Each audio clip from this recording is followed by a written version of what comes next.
Hello and welcome to all of you. We've already met. My name is Sarah Berg. And of course, it's our great pleasure that you followed our invitation to what we call the mini symposium entitled Forgotten Dances and Forgotten Archives. And I welcome you first on behalf of our newly founded platform called Chakas, that dancer, choreographer, researcher Sandra Chatterjee and I, cultural and political educator and curator, initiated like 1.5 years ago now. And Chakas is a platform that wants to facilitate spaces in which people of color, post-migrant, decolonizing, critical, intersectional, anti-racist and critically white perspectives can be negotiated in and through dance, bodies, and physical cultures. So we would like to initiate a forum for moving interventions. And actually, we wrote it down this way. Chakas aims to overthink traditional structures and to enter spaces where new kind of images, dance, body, and body politics are imagined. So our physical home base is in Munich, in Germany, but as we can see, times are changing. And now we are moving into international and even global contexts, as you are experiencing it right now. So thank you for joining us from the different time zones and spaces. And last year, we've already realized workshops and guest performances and wonderful dance pieces, talks, and installations in 2019. And now we try to continue, of course, with the program. So no need to say that also we had to cancel planned projects right now in May, like we all have had to. But otherwise, you could say, so we wouldn't have met right now and today, huh? So in this first of three planned events, we are engaging with this topic. A group of researchers, practitioners, and curators will introduce their engagements with a selected group of forgotten dances and archives in 3 impulses. So, and just to let you know that in part 2 of Forgotten Dances and Forgotten Archives, we will be holding probably an online roundtable in fall 2020, and part 3, inshallah, hope to be a live event in spring in 21, over here in Munich then. So of course, please feel invited right away. So Sandra, would you like to explain a few things or say hello to the crowd as well, of course, before we start with the inputs? Hello, everyone, and thanks so much for joining us. I'm a little bit multitasking and busy here trying to manage the Zoom thing and the waiting room and all these things. So my attention is a little divided in between, like right now. Okay. So thank you so much, everyone, for joining us and for your interview. Very excited that we can make it possible to, that it's possible to have this via this amazing platform online, despite not being able to meet. I'm just going to limit myself to a few technical things. Is that we planned 3 impulses, like you've probably read. During that time, I will mute all the participants except the speaker at the time. There will be a chance to ask just directed, like content-wise directed questions that are specific to each impulse, or like briefly after each impulse. But we wanted to keep that brief and just directly relating to the impulse, because we're hoping to end with a discussion about all. And so probably the best way would be if you either manage to raise your hand, there is a way to raise your hand under participant, or send a chat if you have something, or give me a sign otherwise, and then we can mute and unmute for whoever wants to speak. There will be some screen shares, which means that you can choose to see the screen share, but you can also choose to see the screen share with the speaker on the side. So probably there's these controls at the top right of your window where you can sort of see what works for you. And finally, just a reminder that we are recording this, and we are hoping that the recording works out. And if it does, we do plan and hope to post it online afterwards if everything works out. I think that's the technical side from me. And then I think I'll hand it back to Sarah. Okay, beautiful, beautiful. Thank you, Sandra. So I guess we start with right away with the first impulse. Hello, over to Hari Krishnan. I give a short introduction so that we know who's speaking, talking, and so Hari Krishnan is a professor at Wesleyan University's Department of Dance and Feminist Gender Sexuality Studies in Connecticut, and is also the artistic director of Toronto-based dance company In Dance. His scholarship and artistic practice intersects dance critical histories and social justice issues. Difficult for Germans to pronounce. So, Hari Krishnan will discuss the early influence of cinema from South India as a forgotten archive in the modern history of the classical Indian dance from Bharatanatyam, which he wrote about in his recent book, Celluloid Classicism. So happy to have you, Hari. I hand it over to you. Welcome. Great, thank you very much. It's wonderful to see everyone. This presentation is based, I'm going to read because I think that's much more cohesive for me in terms of my thought process. This presentation is based on my book project. Oh, wait, I'm going to do a screen share first before. This presentation is based on my book project, Celluloid Classicism, Early Tamil Cinema and the Making of Modern Bharatanatyam, published by Wesleyan University Press in 2019. I'm interested in the entangled emergence of two modern art forms, cinema and dance, from the 1930s to the 1950s, decades that were marked by distinctly new intermedial modes of cultural production in the cosmopolitan city of Madras, South India. This project rethinks received histories of modern Bharatanatyam by making the argument that cinema, in all its technological, moral, and visual complexities, heavily and irrevocably influences iterations of the so-called classical dance. Bringing archival research into conversation with choreographic analysis and ethnographic work, with film performance and Bharatanatyam dances, my book addressed key questions about the exchange of knowledge between cinematic and stage versions of Bharatanatyam in the first half of the 20th century. It included elaborations on subjects such as the participation of women from the Devadasi courtesan community in film, the period of the urban reinvention of the dance from the standpoint of cinematic history, the impact of the forces of cultural nationalism and regionalism, and the making of new aesthetic vocabularies and techniques for Bharatanatyam in the film. The work concluded with notes on the persistence of cinema and Bharatanatyam as ever entangled vernacular idioms in the global age of the late 20th century and 21st centuries. Taken together, the materials presented in my book provided a detailed cultural history that draws lateral paravisual linkages between the production and circulation of Tamil cinema and Bharatanatyam dance.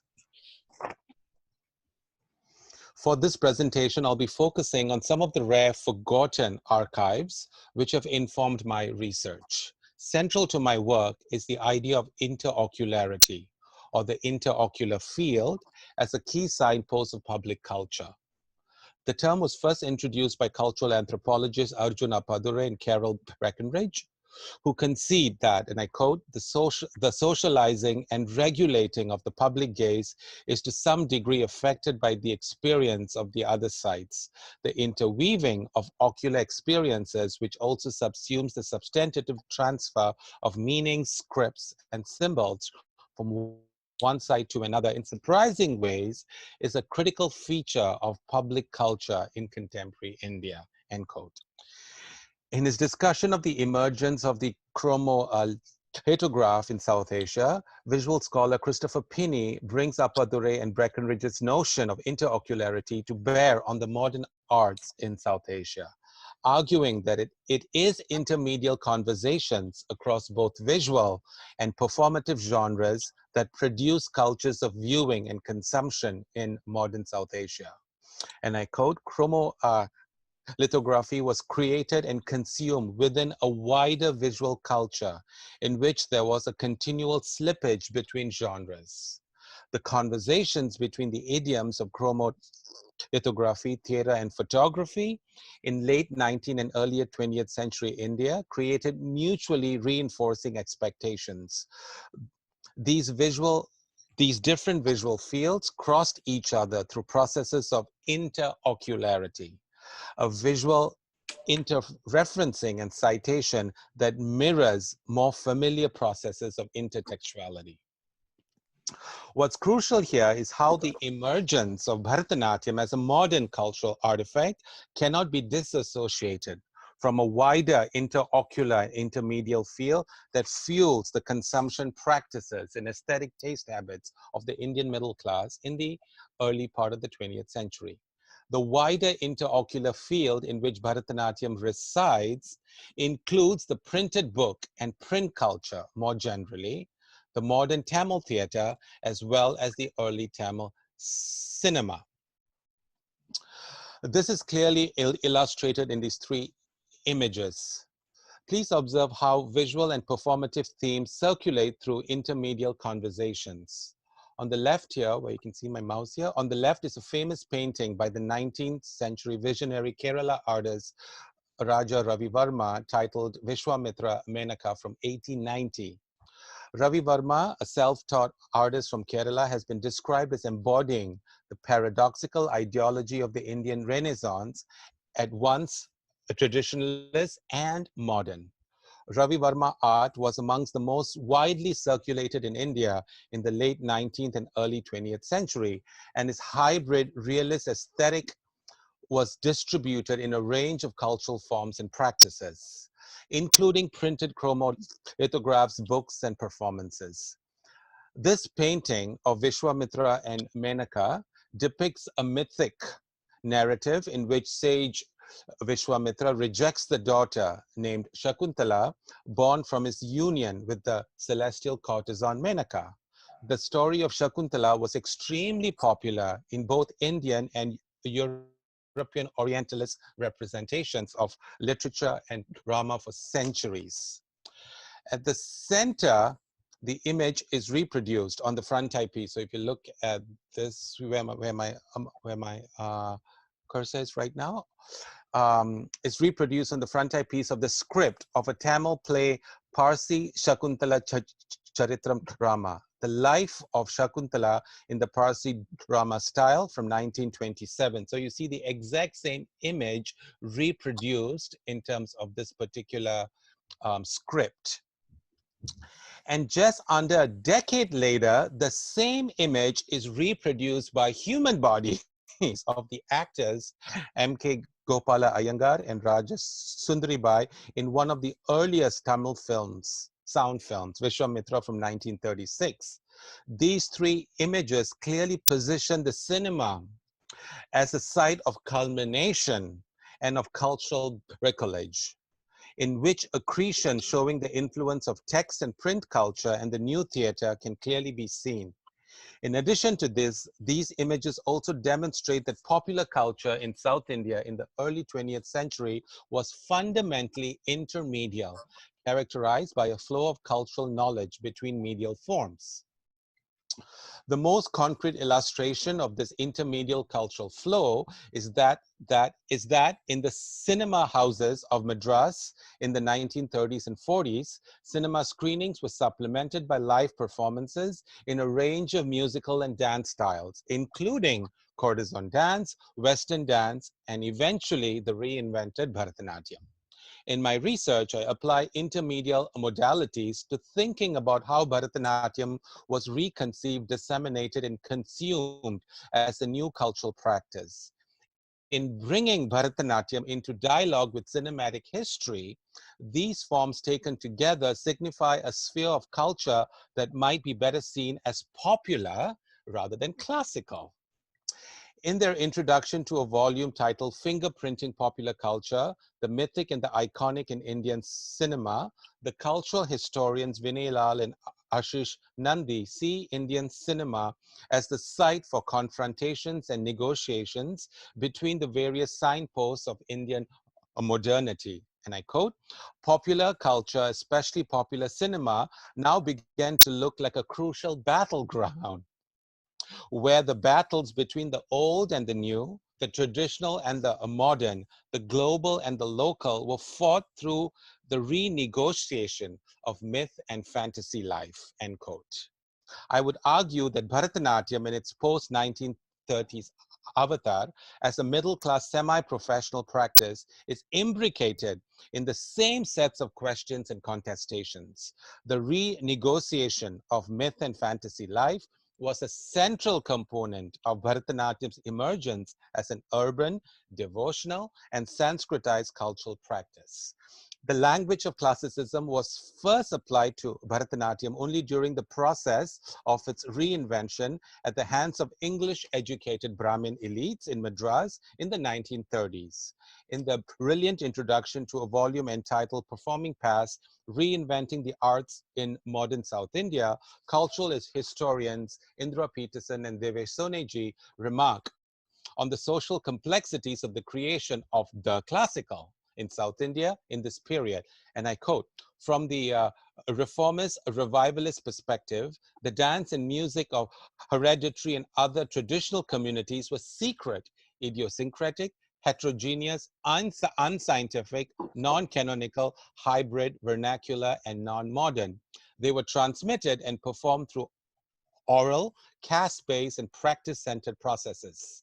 The new classical arts, on the other hand, would be based on ancient yet suitably reformed, modernized textual and theoretical canons. And the performers would be modern professionals untainted by caste associations and non-scientific methods, end quote.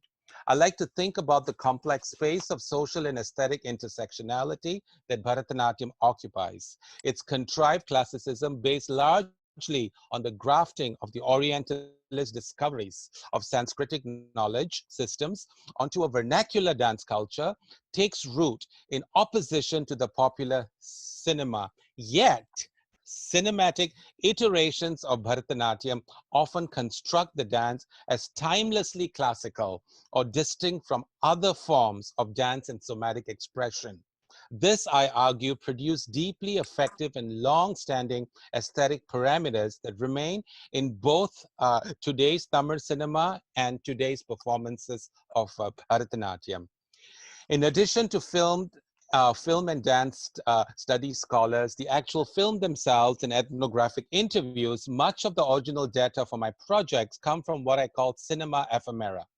That is, print materials from the 1930s to the 1950s in two genres, the cinema songbooks and magazines, almost all exclusively written in the Tamil language. Cinema songbooks are texts related to a large cottage industry of popular publishing in the form of low-priced chapbooks that sought to bring Tamil literature to the masses. These songbooks are crucial to my work.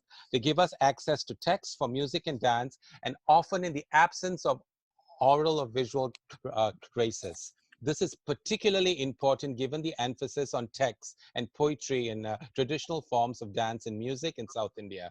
The text in many ways literally orients the presentation of the dance. Indeed, we could think about courtesan dance in South India as a tradition of performed commentary on poetry composed for this purpose. Texts are both important in both staged and cinematic versions of Bharatanatyam dance. And I explore how a vast amount of the genre's repertoire is framed textually. Typically, songbooks have been understood as modes through which audiences could access the lyrics of songs to recall them after viewing the film. In that sense, the songbook worked in tandem with the gramophone record, as we see in this image, this Kalidas image, where the songbook for the earliest South Indian talkie, Kalidas from 1931, advertises the gramophone record for the film, encouraging readers to hear it. This movement across reading, hearing, and seeing the film or its ephemera takes us back to the centrality of intermedial modes of experiences to cultural production and consumption in this period. Indeed, in this example, intermedial sensory engagement and ability were encouraged by the producers of culture. The text has to be read, the songs heard, and the film seen. Songbooks evolved in structure and content from the 1930s to the 1950s. I'm almost done here. Another source consists of Tamil film magazines. These begin to circulate in the 1930s, and by the 1940s, they'd become major vehicle for information about Tamil film production and consumption practices, and often combine notes on film production, biographical narratives about actors, and information about the musical dimension of films. Film magazines from this period until the 1950s, like songbooks, serves as windows to films that have otherwise become invisible. I would argue magazines as part of a print culture that constitute a new kind of public space in which the arts take on a new meaning are consciously brought into intermedial conversations. Magazines such as what you see here, Adal Padal or Dance and Song and Gundushi, for example, carry news stories about the latest films, but also about figures like Rukmani Devi, Arundale, E. Krishna Iyer, both key figures in the nationalist reinvention of the arts in modern South India. Articles about local stage performances of Bharatanatyam, such as the debut performances of young female dance students, features about female orality, and notes on the technique of Bharatanatyam dance, and the news about and profiles from the world of live performances of Bharatanatyam in Madras City. The magazines thus produce for their audiences the overlapping worlds of dance and cinema and facilitate movement between these spheres of cultural production and consumption. It is also significant that unlike many newspapers, the magazines circulated at the local and subnational level. In these vernacular writings, we can trace histories that would otherwise remain hidden in the nationalizing discourse about the arts that begin to emerge in India in the 1930s. Individual life histories and narratives in particular appear almost exclusively in these vernacular magazines.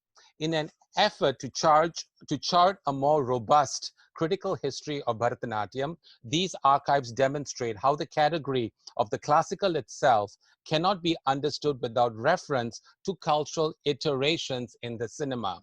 It reminds us that the discursive and social fields within which new critical histories of Bharatanatyam have been located were equally visual and paravisual fields of knowing and being. As a syncretic artifact of the modern world, Bharatanatyam appears to seamlessly reintegrate disparate and sometimes conflicting representations of its past. The unique theatrical modernism that Bharatanatyam embodies in the current time, wrought as it been by the complex politics of gender, class, caste, and religious nationalism. And this is indeed rooted in both semiotics and a history of early South Indian film. Thank you. So, from your side, any questions or something that you would like to point out from your side right away? After all, when we had all the three impulses, we can discuss and debate. So Hari, thank you very much. So we will be moving over to Sandra. Sandra, are you there hearing us and introducing your part? I'm really happy to introduce the next impulse, because I'm also part of the research team from the University of Salzburg in the research project Border Dancing Across Time, the Forgotten Parisian Choreographer Nyota Nyoka, her oeuvre and questions of choreographing créolité. And so we'll do a joint impulse a little bit. So I first want to introduce Franz Anton Kramer, who is a researcher with the Cluster of Excellence Understanding Written Artifacts at Hamburg University. And he works as for the principal investigator, Professor Gabriele Klein's project, Choreographies of Archiving. And until March 2020, he was a research collaborator in this research project, which is funded by the Austrian Science Fund, Border Dancing Across Time, and also with Barbara Büscher. He is the editor of the e-journal Map Media Archive Performance since 2009. And then I'm happy to introduce also Christina Gillinger Vivar, who is also part of the project team as a PhD researcher. And she's been working at the Tanzquartier Wien as a producer, curator, art mediator since 2002. And since 2017, she's in charge of the library and editor of the Tanzquartier magazine. And since 2017, she's also a lecturer at the University of Applied Arts in Vienna in the Art and Economy postgraduate program. And finally, Nicole Heitzinger, who is professor at the Department of Art History, Musicology, and Dance Studies at the University of Salzburg. And since 2019, she is also the scientific director of the doctoral program, Science and Art, and the co-convener of the university course Curating in the Performing Arts, with together with Sigrid Gareis and in collaboration with the LMU, the University of Munich. And in this impulse, we'll be introducing our current research on a Parisian dancer and choreographer.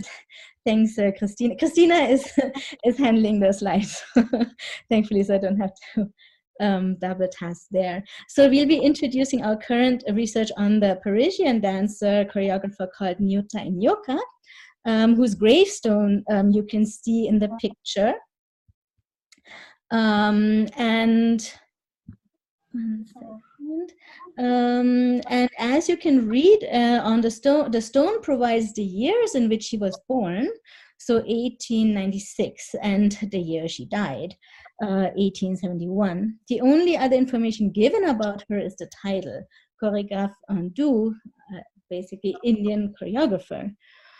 And so behind this very sort of concentrated and condensed information that serves to remember her, however, one can find a really complex biography of her and context, which we will try to give some insights into from our specific research perspectives. Yeah. Franz Anton, do you want to take over? Yes, yes, thank you. Thank you, Sandra. So how to start after the very impressive presentation by Hari? We are still at the beginning, in a way, of our project and our research, which means that especially my part was essentially to try to unearth elements of Nyota Nyoka's biography, which, as Sandra said, is a complex biography in that many, let's say, many ideas or many facts have been iterated over and over in scholarly literature, if at all Nyota Nyoka has been dealt with in scholarly literature. What we found out while working on the extensive archival records of Nyota's held in Paris at the National Library, most of these elements are either fictitious or they are half true. They have never been checked on, etc., etc. So we can say that in a way the biography of Nyota Nyoka is composed of secrecy and mystifications. interestingly enough, these mystifications, as for instance her origin or her actual name, stem from Nyota Nyoka herself. We see one of the very first public appearances by her in December 1917, a program that Christina has found on the internet, and it shows Nyoka Nyoka, which was the name, the stage name she used at that period of time, in a very early age. Just before her first appearance, or just for the first appearance at the Folies Bergères, so really a music hall context. As it turns out, her artistic practice has allowed Nyota Nyoka to draw a line between the public interest that very rapidly was brought upon her, or that she stirred up, a public interest in her persona, in her art, and in the, let's say, in the notion of Hindu dance, which is not to be confounded or collapsed with the Indian dance. Nyota Nyoka herself, all throughout her life, and as we have seen also on her tombstone, was eager to talk about Hindu dance rather than Indian dance, because hers was basically historic perspective. She claimed to be interested in dance forms of the past that she wanted to reconstitute rather than to reconstruct for contemporary stages. This has been a continuous strand in all of her work, but we have been able to find amazing amount of proof, archival proof, showing us that her stage art has had a wide range and covered a wide range of genres, reaching from the vaudeville, as in the first appearance we have seen here, to appearances in the opera, in the Opéra Comique in Paris, from silent movie participations in the 1910s, so right after her appearance at Folies Bergères, to high art appearances in Italy in the post-World War II time. We have an image here of her Italian tour in the 1950s. She was also active in the avant-garde milieus, as in the Théâtre du Vieux Colombier, at the time a hotspot of new theater. And she also was designated to be an official artist for the French Republic, to represent France in the New York World Fair in 1939. That's a project that never happened due to other outbreak of World War II. So already all these elements have proven us or shown that her presence in dance history so far has been very much neglected, and that the amount of interest, of curiosity, of media coverage, etc., of touring, of visibility, has been is in no relation to what is left, let's say, in the time after the war. That's one significant result. A second part in her biography is that we know Nyota Nyoka never was only, in parentheses, a dancer, but that she was continuously also busy pursuing what we call intellectual endeavors. We might, from today's viewpoint, we might call it dance studies, dance anthropology, and other issues. Many of those, or almost all of those, have never been disseminated, have never seen, have never culminated in publication or any kind of discourse. However, the interest she brought to, for instance, ancient civilization, dances of ancient civilizations, is manifest in her interest for Egypt, for ancient Egypt. not only because she was repeatedly telling in interviews, especially in the 1920s, that her origin was not Indian but Egyptian, a fact that we have not found any proof nor any contestation. But it's just that she claimed both, to have an Indian father and to have an Egyptian mother. And we know that the mother was not Egyptian, but French.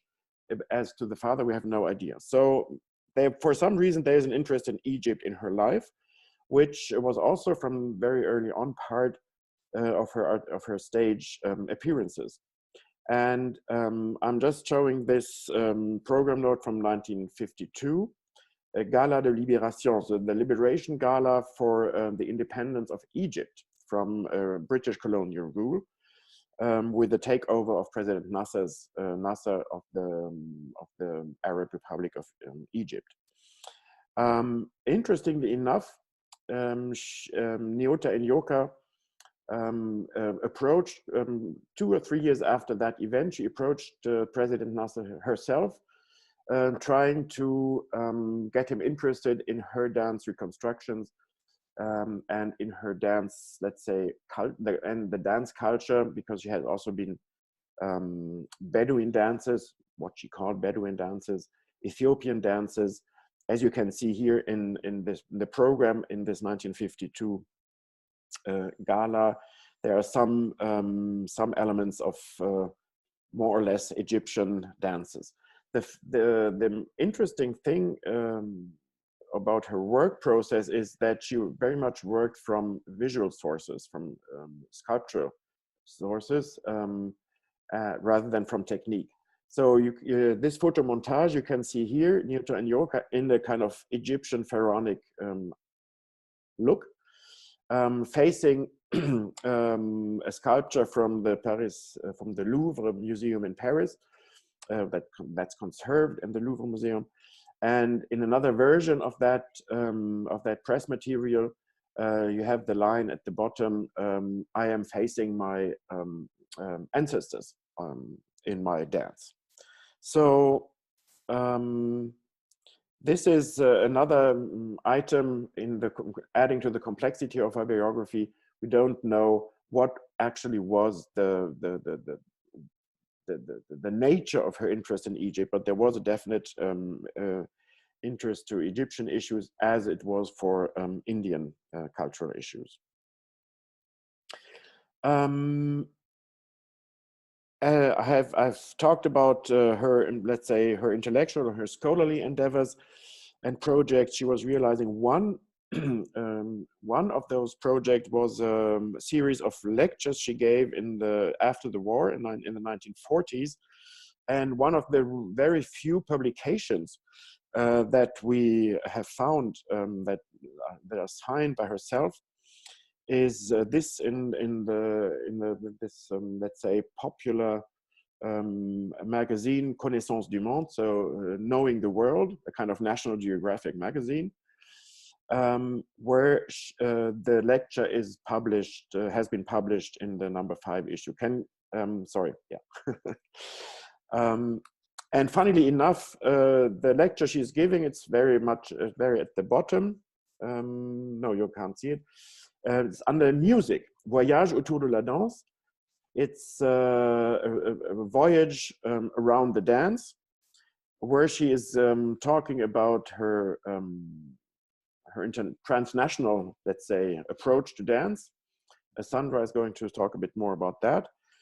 And let's say the links about her biography, her cultural heritage, and the dance she has been creating since the 1920s.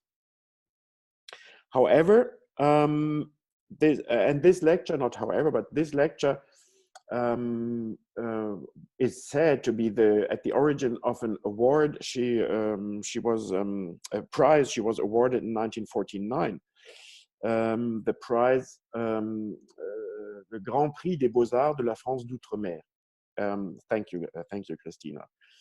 The Colonial Society of France awarded her the first prize in performance or in theater in 1949.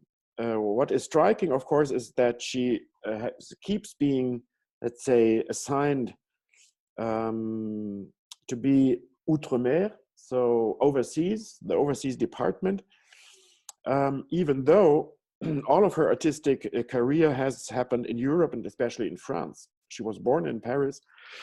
She has lived in Paris, and not only in Paris, but also in the, as you can see in this invitation to an evening reception in honor of the prize awarded in the 16th arrondissement, the 16th district of the city of Paris, which is one of the most bourgeois and the richest quartier. We have gone, the house, the Deux Place de la Porte d'Auteuil, still exists. It's a very posh Art Deco building. And she lived there from 1935 until her death. So just to conclude this short overview of the complexities of her biography and the, let's say, also the maybe still blind spots, excuse me, the striking fact that she was not able to step out of this, let's say, colonial, I'm not going to say stigma, but I'm still saying it in lack of a better expression. Right. I think I have to stop because I'm already over time. Thank you.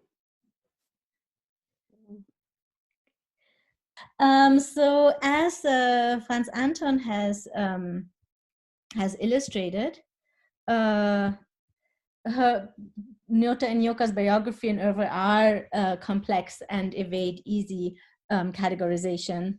And we kind of looked at pictures to base this presentation on, and I chose this picture, which shows her in a Tahitian dance from the same Connaissance du Monde that Franz Anton just talked about. So just to basically show another facet of the complexity of her life, work, and persona, hovering between biography, fiction, artistic, and intellectual engagement. And Nyota was in fact in Tahiti probably around 1919, 1920, according to Elsa Triolet, or 1923, according to Jacqueline Robinson's book. And she was there apparently with a man called Andrei Krajewski, who most likely was her husband.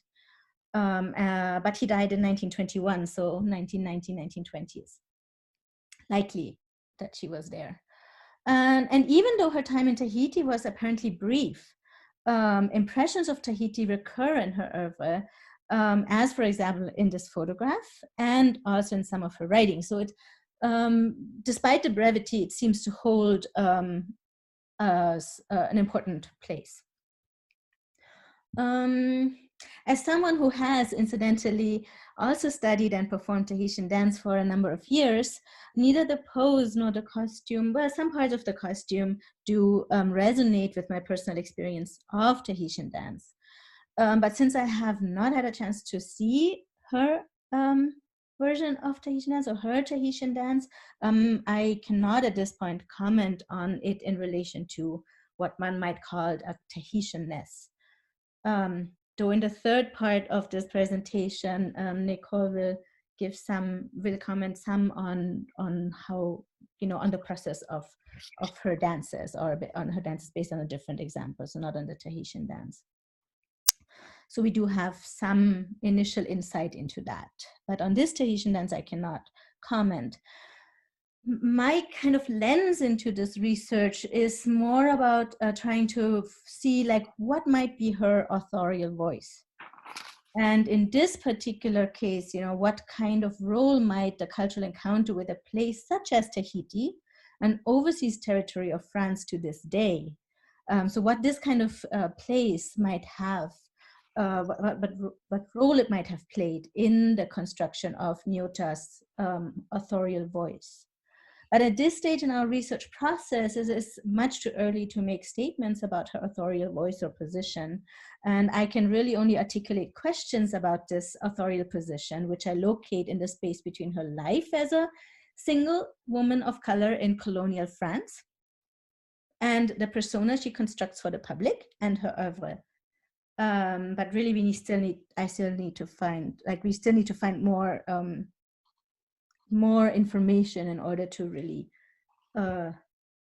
expand on this sort of lens of interpretation and of reading of her work and of her persona. What is important about these questions that I'm trying to ask is that she actually lived, and we forget this, she lived during a time where parts of India were still under French colonial rule. Pondicherry, the place which is the focal point and which is very often cited as the place of her birth. So there is at least, there is a direct link established between her and Pondicherry by way of citing it as her place of birth, and as part of the sort of fiction of her persona, therefore. So that place, Pondicherry, was the focal point of the French colonial rule in India. And the French colonial rule was kind of extended to small disconnected areas on the subcontinent, and with interruptions roughly from 1673 to 1962 legally. There was a shift of administrative power prior to that in 1954. So basically, most of her life, the country she was linked to kind of the most solidly was in a colonial relationship to the country she lived in, France. So the questions that I'm trying to ask is, in what ways do her articulations and forms of expression resonate with a European of color perspective, but from the early 20th century? How did she navigate the tricky territories of self-exotification, cultural appropriation, and asserting an idiosyncratic of-color voice? And also, in how far did her artistic explorations contribute to the construction of her authorial position, in other words, the place from which she spoke and danced? And I think that's pretty much as I can say about this this interpretive lens for now. Paul wants to take over now. So thank you, Sandra, and thank you, Sarah, for inviting us. So as Sandra said, we all were choosing some images we want to talk about, and I was choosing a notation, and it's the title is Nagui. And before I start with you in dialogue to analyze this notation, I wanted to bring in a term which is very relevant for us. It's one of the main terms of our project and a sort of a preamble, the creolité. Creole is an adjective that was assigned to Nyota and Yoka in 1920 reviews. And Creole, as various authors emphasize, is a term whose meanings have changed and remain contradictory over the course of its long history. Stuart Hall writes, Creolization was never historically, nor is it today, fully fixed racially. So we refer here to Edouard Glissant's definition of creolité, and I want to quote Glissant. He says, when we speak about creolization, we don't mean only métissage, crossbreeding, because creolization adds something new to the components that participate in it. So referring to Glissant, creolité is generative of forms in the sense of an opacity that is distinct from synthesis, assimilation, or fusion, all of which have colonizing or exotifying implication. So for Glissant, this category does not mediate between two autonomous strands, it is far more complex. And this complexity of créolité in a movement notation, I try to present here. And we did research on this together with Sandra, and also with in communication within our research team. So here you see the Nagui notation, and we think Nyoka did it in 1931. What we know, it was a choreography, first a solo presented in Salgavo in Paris, and was adapted for a ballet, a group ballet in the following year in Théâtre du Vieux-Colombier. The outline of the narration of this solo and then group piece in one of the program is the Naga is a goddess, half serpent, half human, who reigns in the inner of the earth. So this is sort of, this dance, this solo and later group dance is about this goddess, the snake goddess, and this refers, of course, to Hinduism, Buddhism, and the mythology. So the Naga is a very interesting figure. It's a figure of transformation. It's a powerful figure. It evokes in the myth immortality, Genesis, the secret language, and yes, and it's a very ambiguous figure, as I said before.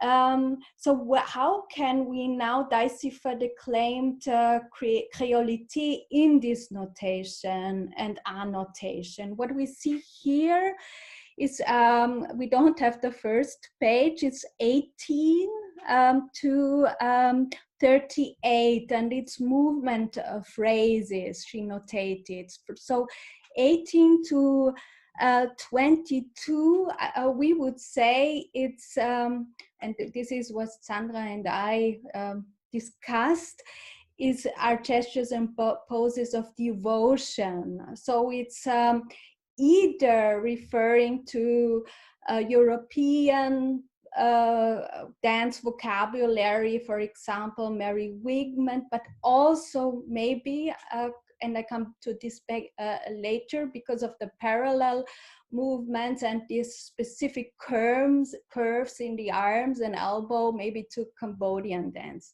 And the figure number 23 here is, Christina, can you go with your cursor maybe to 23? No, sorry. The notation in the first, yeah.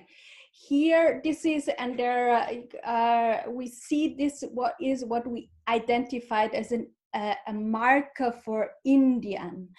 And I show you the next, now to the next slide, please. And this is out of Kumaraswamy's The Mirror of Gesture. Kumaraswamy translated The Mirror of Gestures. And we can see here a very similar pose. And what Nyota did, as Sandra mentioned it before, she reenacted sculptures and iconographic material. And can you go back to the notation, please, Christina? And also she was in close contact in the 1920s with Kumaraswamy and his wife, Stella Bloch.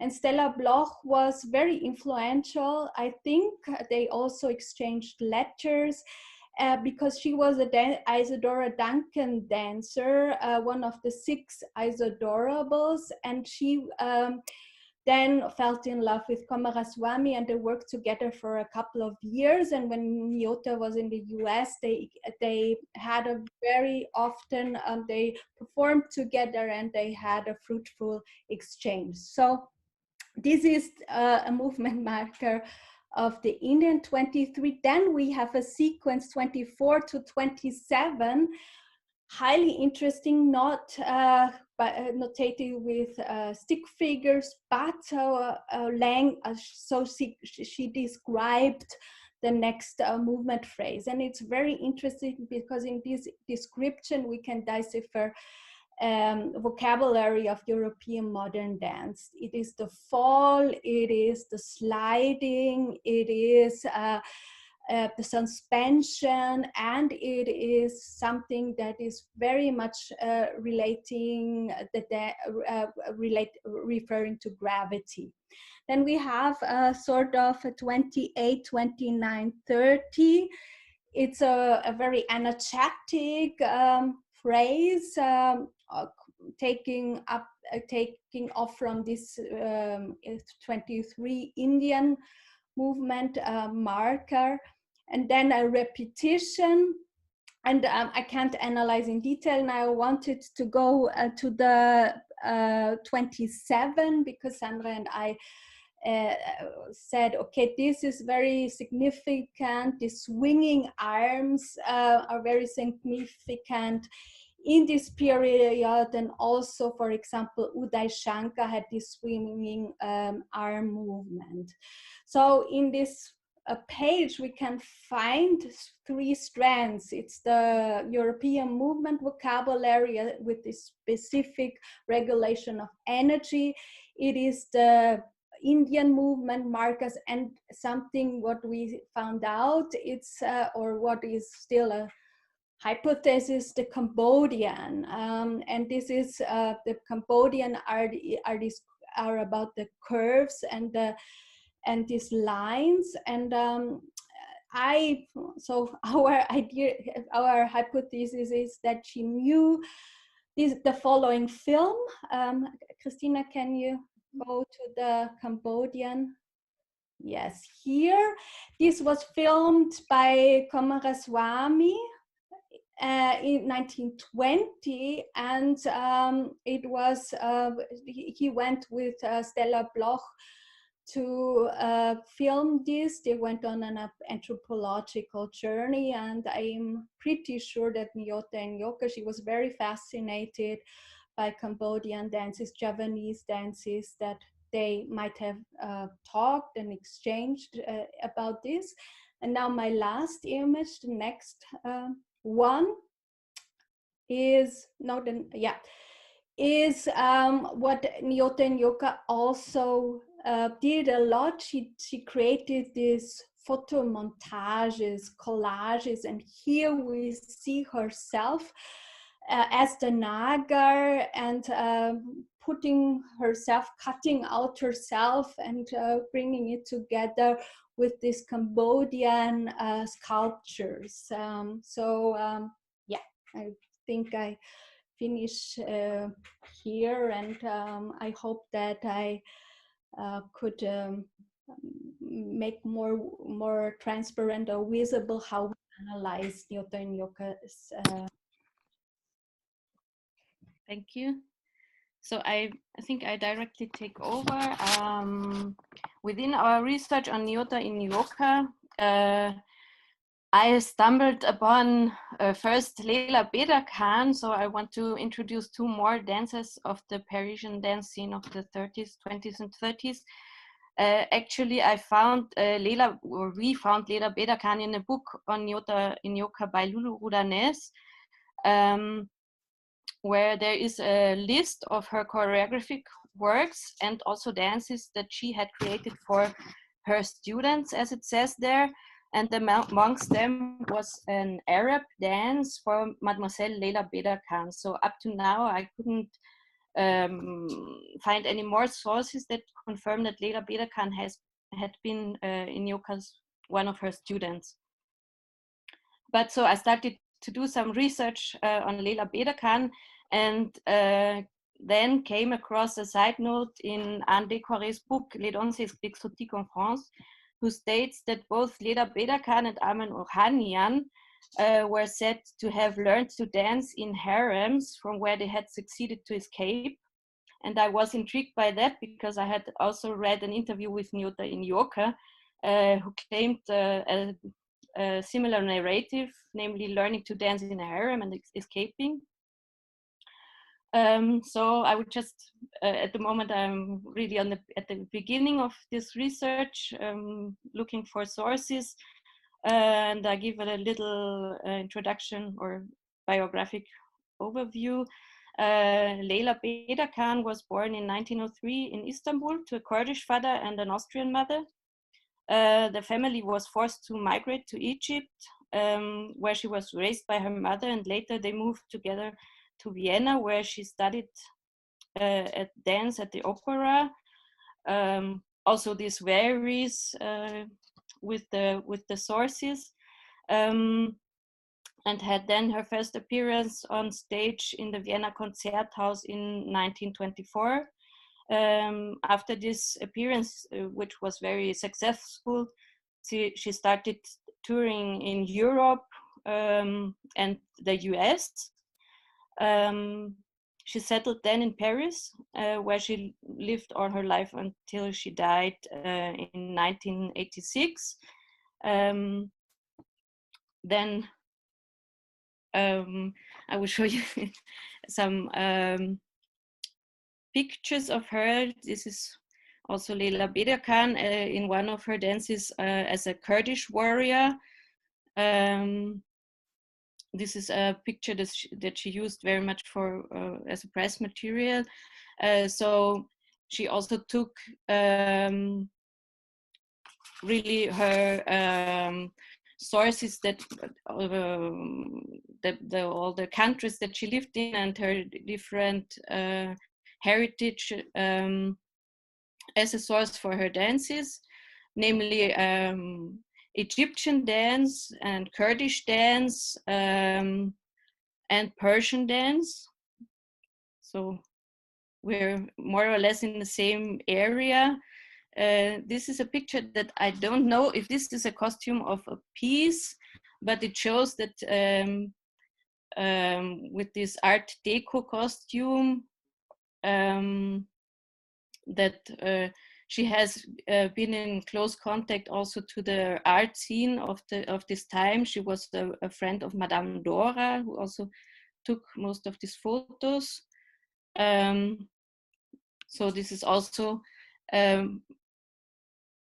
most likely not a stage costume, but a dress, a fashionable dress of the time. Then Armen Ohanian is born to an upper class Armenian family in 1887, so more or less 20 years before, in Shamakha, which is today in Azerbaijan.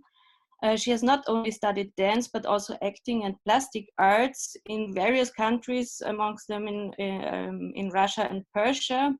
So she lived in Moscow and Tehran. Before she had her first appearance on the European stage in London in 1911. She moved then to Paris. So here you can see some of her dances, pictures of her dances, and toured also all around Europe and the US, and started writing. Her first book, The Dancer of Shamakha, which is an autobiographic novel prefaced by Anatole France, was published in 1918 in French and later translated into English, Spanish, German, Swedish, and Finnish, where she had also an interesting private life, and then married a Mexican diplomat in 1922. With him, she moved to Mexico in 1936, and there she opened a dance school and continued writing and translated communist writing into Spanish. She died in 1976, sorry.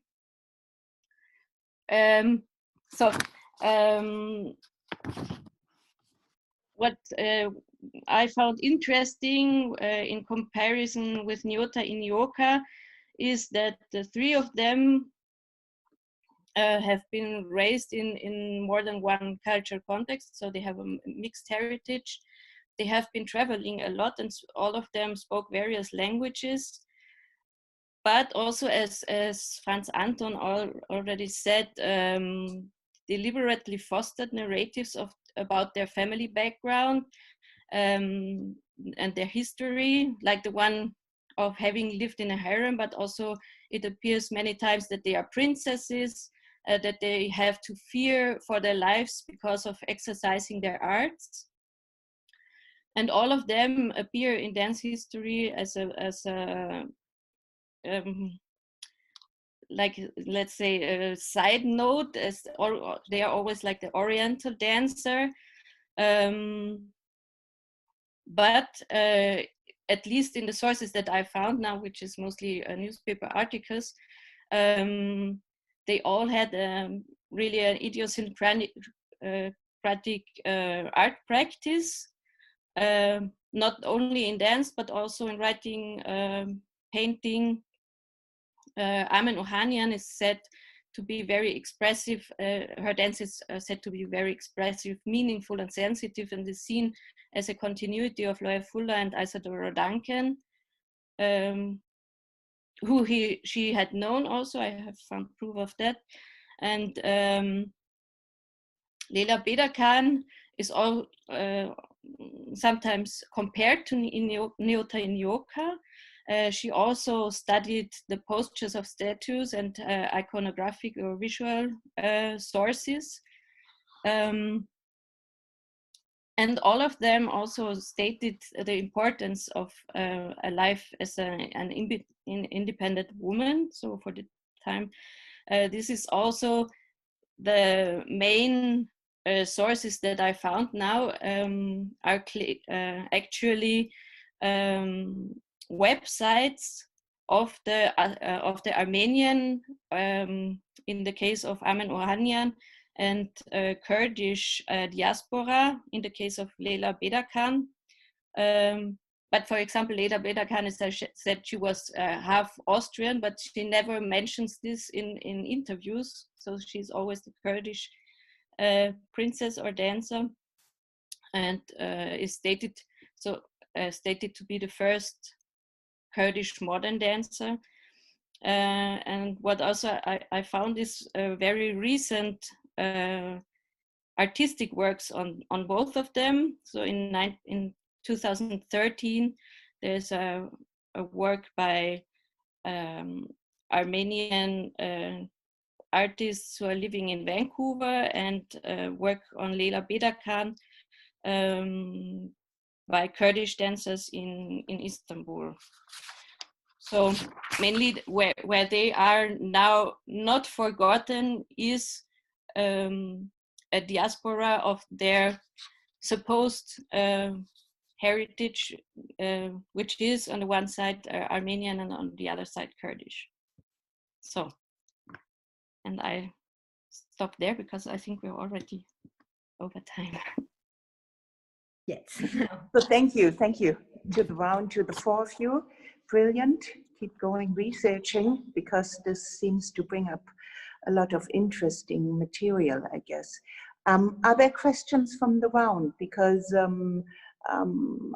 actually I was asking myself, and I don't know whether you already have information about this. Could you tell us a little bit more about where Nyota and her colleagues, what kind of stages were they performing on, and what were the contexts and of venues, and if they held lectures, where were this held? Do you know?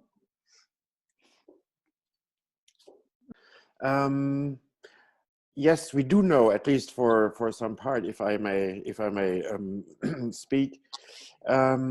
It's a very impressive list. As for Nyota and Nyoka, it's a very impressive list of all of the major venues in Paris, not only Paris, but I mean, or France. You have Salle Gaveau, you have Salle Pleyel, you have Théâtre des Champs-Élysées, you have Comédie des Champs-Élysées, Théâtre du Grand Palais, you have the opera. So it's really, let's say, mainstream. And also opera houses and big theaters throughout Europe in her big, let's say, touring activities. However, because you were asking for the lecture activities, she has been giving lectures mostly, and if she has an engagement with this or that theater, she always has the right to appear in informal gatherings, in salons, etc. And these salons very often are organized, as I said, by the French Colonial Society, by the Society of missionary activities in the French colonies, etc. So the reception has been very much marked by the assignation that has been, or the label that has been assigned to her, that she was an Indian dancer, danseuse and choreographe, and that's I'm not even sure if it's a contradiction, but it's that's how it is. Mm-hmm. Mm-hmm. Interesting, because okay, now we're moving over to the curatorial work, but of course you've mentioned Anton, her award, but probably this permanent or ongoing days of confrontation, you know, in a way, from the audience's side, must have been yeah, an ongoing issue or question for her. No? Let's say amendment to this.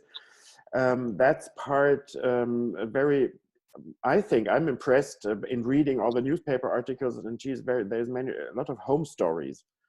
At home, at Nyota and Yoka's place, Nyota and Yoka talks to us, or confidences by Nyota and Yoka, etc. And all of them somehow mention either her Indian dress or the Indian sculptures or musical instruments in her home, etc., etc. So that is also something that she herself, or in a feature that Nyoka and Yoka herself insists on, let's say. Mm-hmm. Mm-hmm. Thank you. Thank you. So, any more questions from the round? Yes, no, I don't know whether Sandra is I can't see any, no. Okay. No. Fine. So, very interesting. So we move over. Is time running already? Or how are we? We are over time, but I think we are fine. Okay. So, Anna and Eike, we are happy that you're also with us today, tonight, and now you will be adding your curatorial work, like I already mentioned. Anna Wagner is working as a dramaturg and program curator at the Artist House Musanturm in Frankfurt, in Germany. And Eike Wittrock is a dance historian and curator, currently senior scientist at the Center for Gender Studies at the University for Music and Performing Arts in Graz. And together, they have founded the Julius Hans Spiegel Zentrum, a critical curatorial project on German modern dance heritage, named after the forgotten dancer Julius Hans Spiegel. So, hello to the two of you. Who's starting? Anna or Eike? I'm starting. Thanks a lot, Sandra and Sarah, for the invitation and for giving us the opportunity to dive back into this project. And I guess it's very interesting for me, as by preparing this short input, I got aware that dance history is not only written by those who make dances, meaning the artists, and those who study them, meaning the researchers and the journalists, but also by those who select and present dances, facilitate them, and contribute to their visibility, persons that you could call a curator, and as you have said, Sarah, I'm one of them. I would love to draw the attention to the entanglement of curatorial practice with the gaps of dance historiographies and contemporary dance practices. And as you have mentioned, Julius Hans Spiegel Center that Eike and me have initiated in 2014 will serve as an example, but I guess there are many other points that we can hopefully discuss later. Eike will add after my input his perspective on Spiegel's center and Julius Hans Spiegel from his perspective as a curator and researcher. The Julius Hans Spiegel Centrum was an itinerant research center dedicated to the study of the complex interweaving of global modernities in dance and the dynamics of power that are associated with them. It was an institutional parasite, hinges onto existing venues where it manifested for a limited time as a concrete architectural intervention created by the architect collective Umschichten. The center had two iterations in 2014 at Theater Freiburg in southern Germany. And you can see here an image, a photograph of Spiegel Centrum being placed in the foyer of the Opera House in Theater Freiburg. And in Freiburg, the project was funded by the initiative Tanzfonds Erbe by the Federal Cultural Foundation.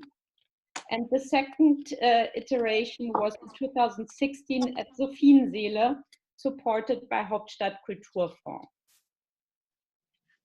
Its vantage point was a self-assembled idiosyncratic archive of research materials documenting the appropriations of non-European movement cultures in German modern dance, as well as ethnographic materials documenting or presenting these movement cultures in the context, European context.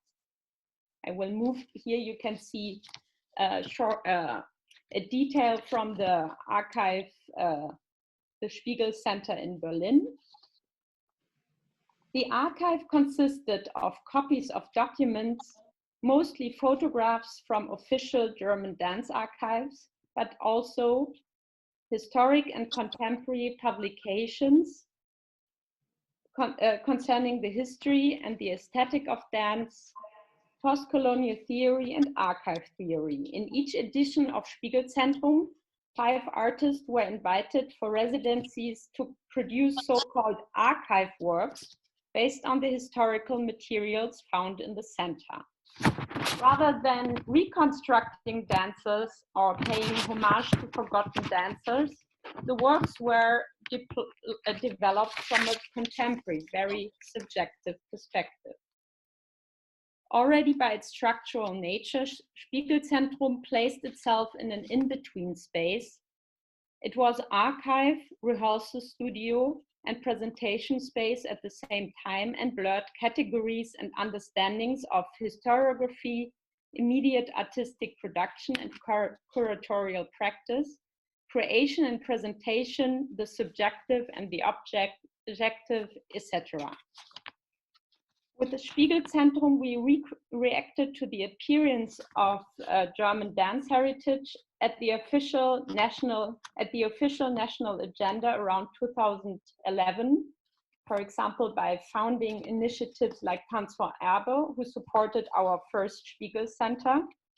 These initiatives followed the attempt to heighten the recognition of dance in the German public, and the promotion of the so-called German dance heritage involved, possibly unconsciously, the emergence of a canon drawing a seemingly smooth line from modern dance represented by figures like Mary Wigman, Kurt Joost, Rudolf Laban, to Pina Bausch, standing for Tanztheater, to the presence, to the practices of today's contemporary dance. In contact with diverse archival materials that don't fit into this narratives or into this narrative of the German dance genealogy that was promoted by this project, Eike and me were wondering how to give bodies who are not accepted into the archive visibilities. And thanks a lot for all these examples like Nyota and the other dancers that you have mentioned now, who are part of these bodies. Those who draw attention to the complexities, contradictions, and incommensurabilities of modern art practices and identities, as well as to their deeply problematic and racist aspects.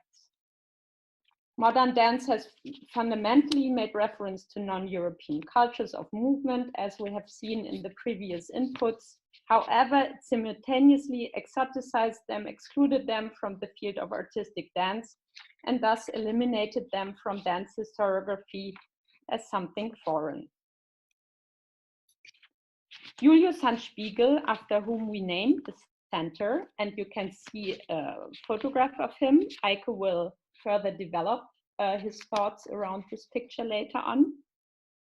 Julius Handspiegel served as an emblem of all that has been forgotten, suppressed, problematic, or exiled from the heritage of modern dance in Germany. Spiegel was a gay, Jewish, and hearing-impaired artist who enjoyed brief fame as a so-called exotic dancer in Europe in the 1920s. His estate is stored in the Dance Archive in Cologne, and his collection of masks in the Museum Fünf Kontinente in Munich. Eike will give you later on more information on Spiegel. The promotion of German dance heritage in 2011 didn't only bring up the question who's allowed to be reconstructed, but also who's allowed to reconstruct, and connects the discussion around German dance heritage directly to the field of contemporary dance production.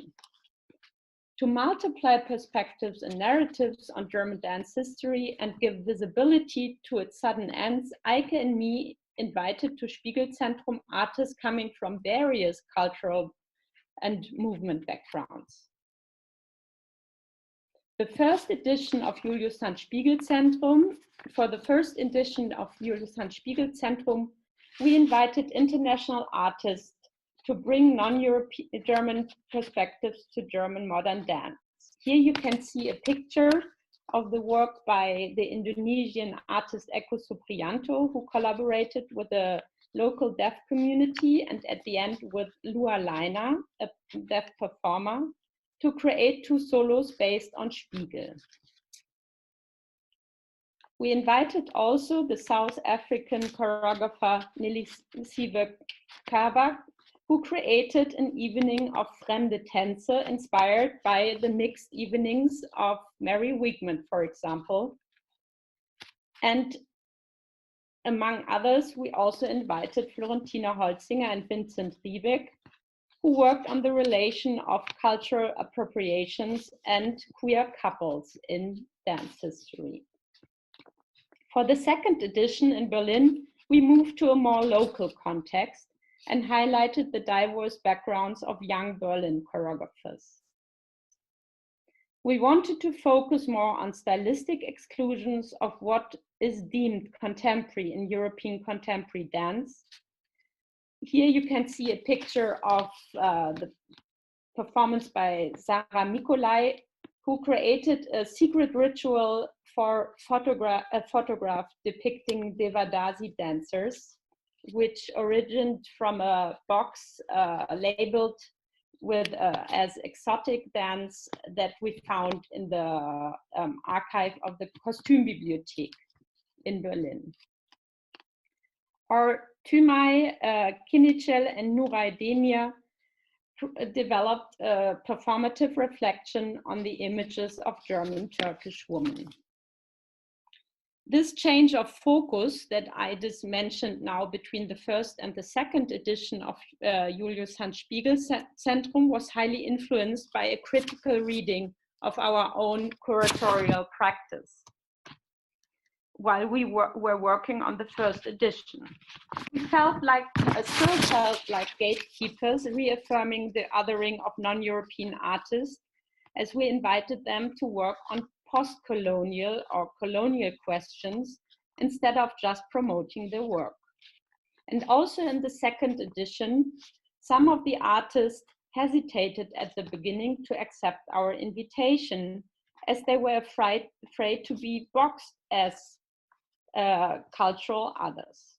But at the end, all artists were happy to participate in the Spiegelzentrum, as it allowed them to bring up ambivalences that they continuously experience in the field of contemporary dance and navigate the complexities of their own identities or the identities, the dance heritage they were working in.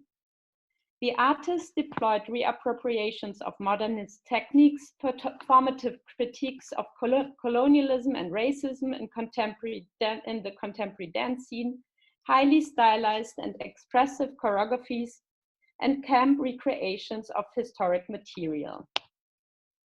All works uncovered the intersection of cultural appropriations to other fields, like gender or ableism. Thanks to these works, it got clear to Eike and me that the perspective of the collection stored in our archive and of the project in general need to be even broadened in the future, not only with modernist narrations from other regions of the world, but with, for example, queer cultures, meaning to focus really onto the intersectionality and the complexity of history that was also mentioned in the previous inputs. Spiegelzentrum has left important traces in my curatorial practice till now.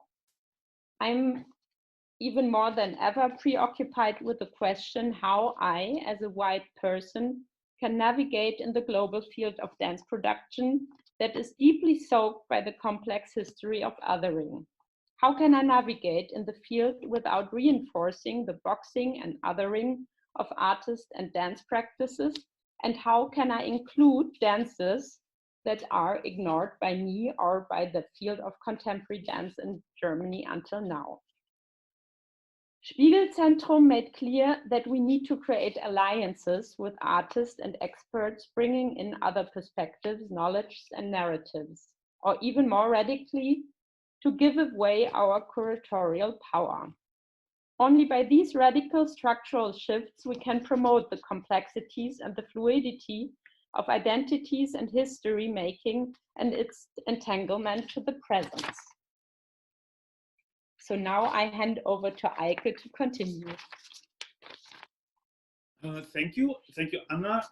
What we decided, what we do is that we sort of, as Spiegel Center also did, approach the figure of Spiegel from two different perspectives to show also that figures like Spiegel, that are often called forgotten, sort of really sort of inspire different approaches to this work, as we also had in the Spiegel Center itself. So what I'm doing now is give a more of a historiographical perspective that was initiated through the artistic work also in the center. So, and it's sort of a question how to queer modern dance.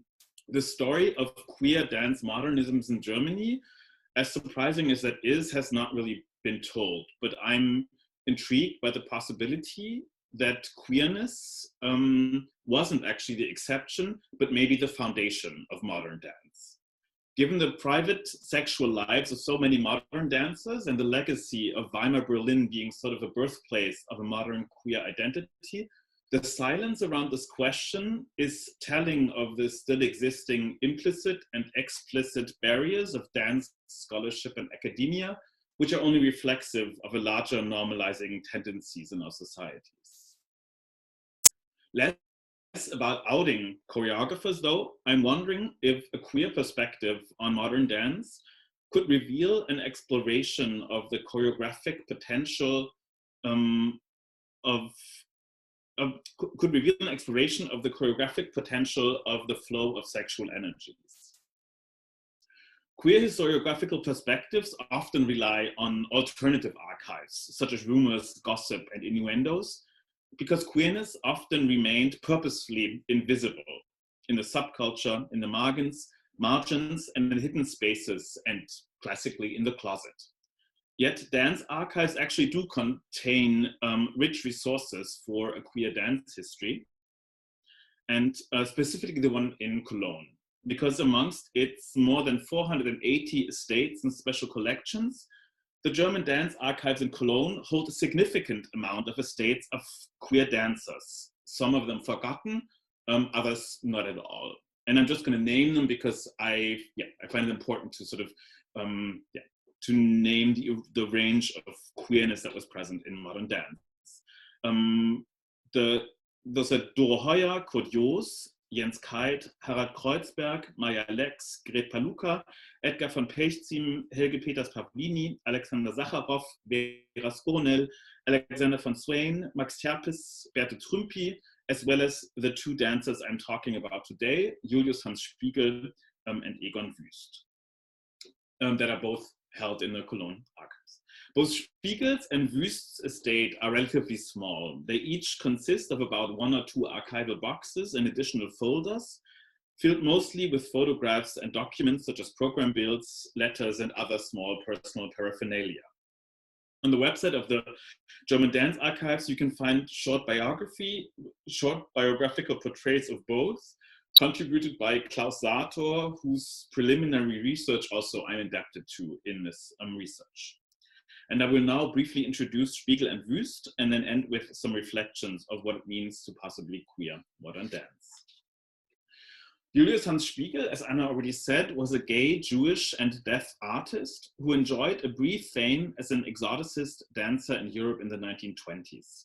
He was trained as a painter in Berlin and Munich and learned to dance from what is often always called a Javanese prince, who bequeathed him his collection of Asian masks and dresses, which are currently held, as Anna already said, in the Museum 5 Continents in Munich.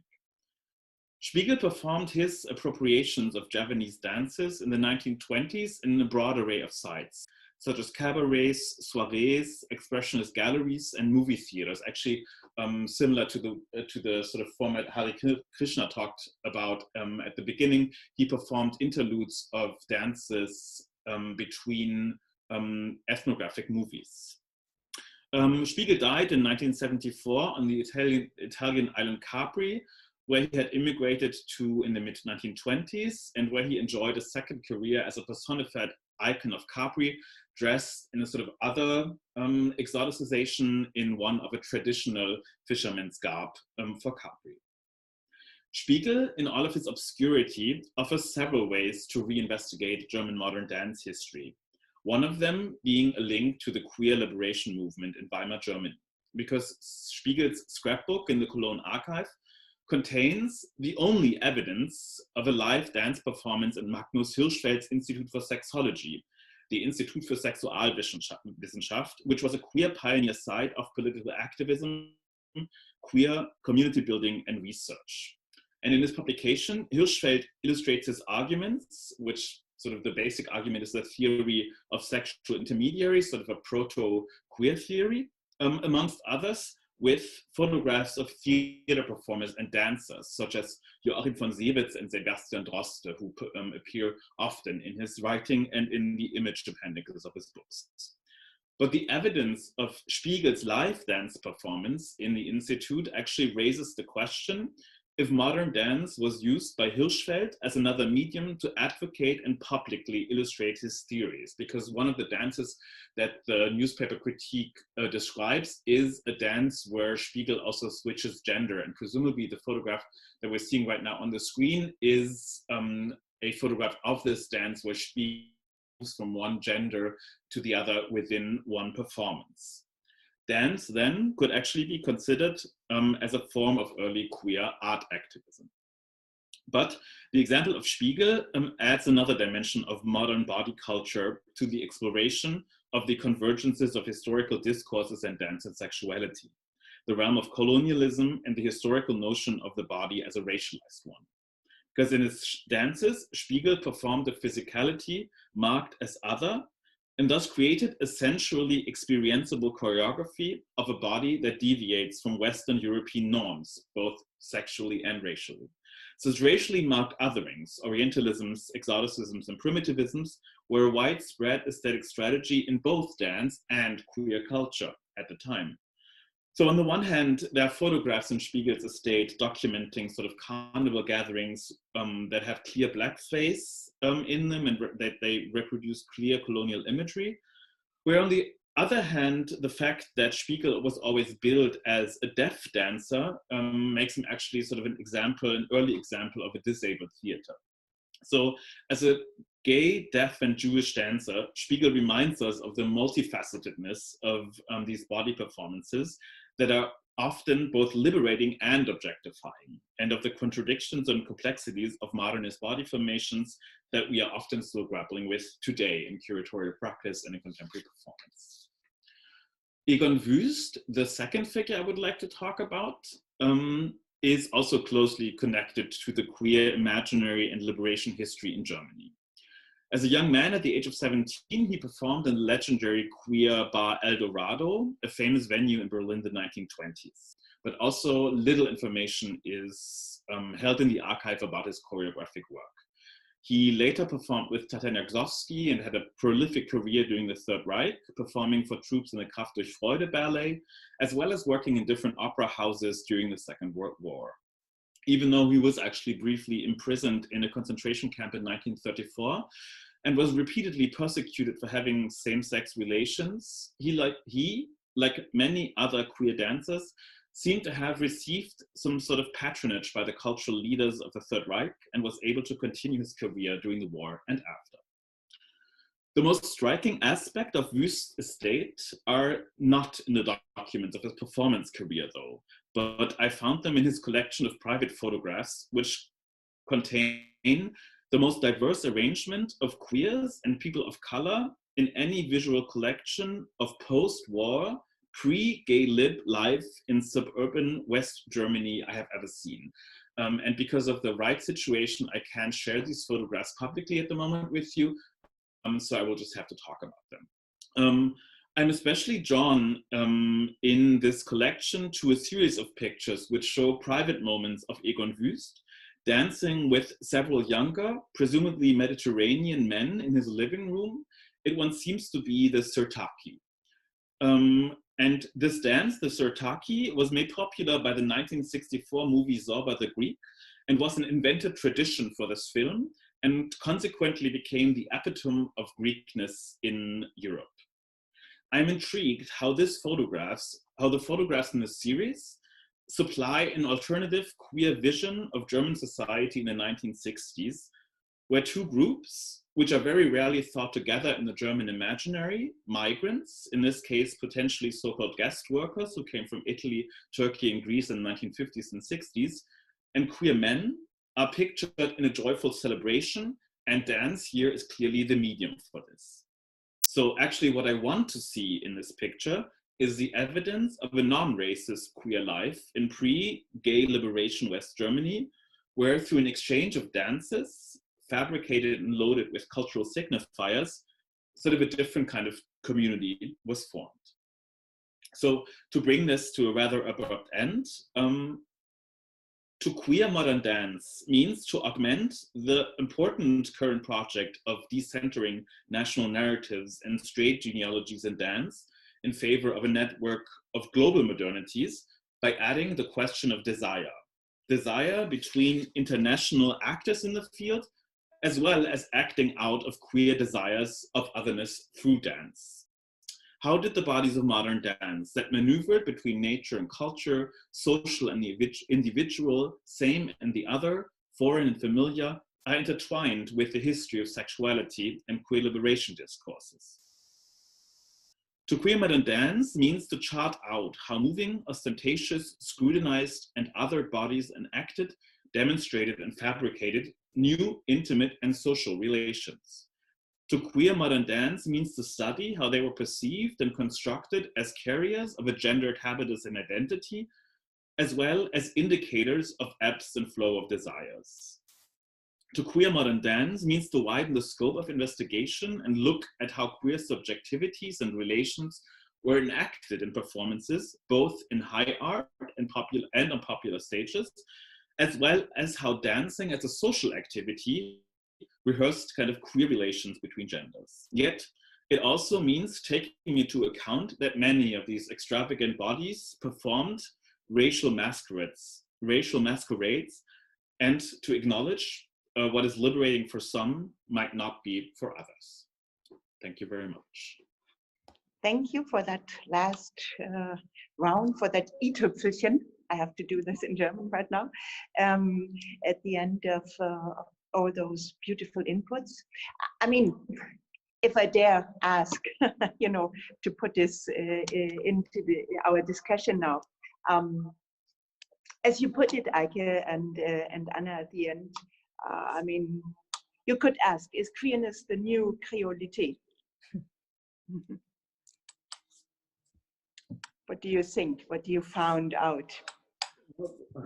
I mean, talking from sort of queer theory, it is clear that there's the notion of queer is one that sort of interrogates normalization processes.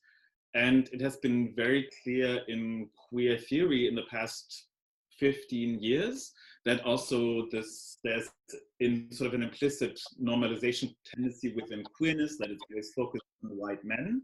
So I think queerness has to go in a, it's not the new creolization, but it has to go into sort of constructive, how to say, alliances, but also has to be criticized from theories like the creolization to always criticize its own normalizing tendencies. So I think it's, I now focused on two white gay men. And I think this process is important that it sort of widens the scope of who are the images that we have to articulate. That, yeah. So I don't think queer is a new creolity, but actually creolity is important to criticize queerness.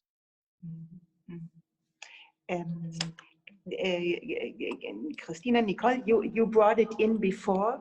Could you maybe emphasize a little bit more where do you see creolity in the contemporary dance scene?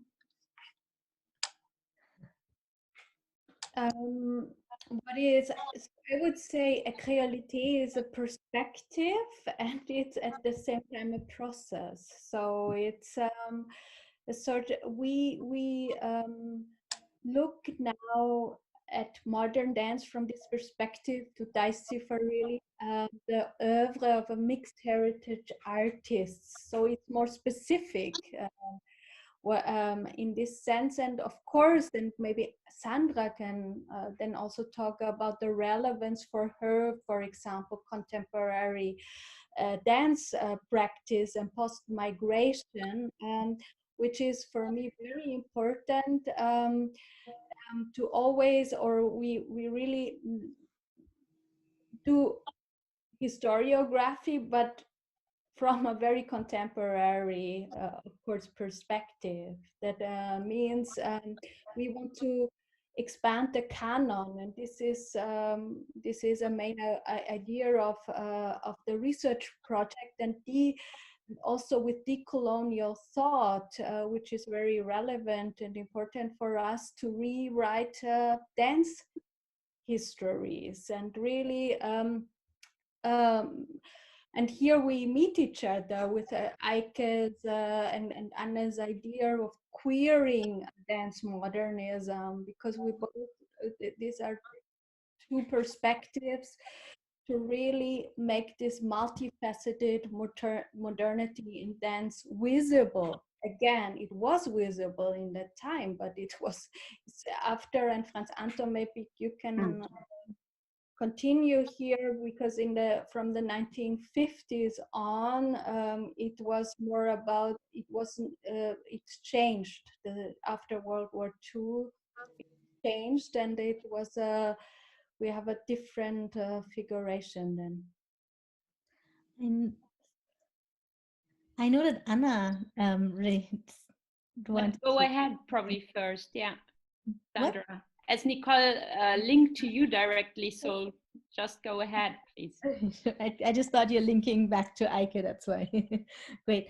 Well, Nicole, you referred to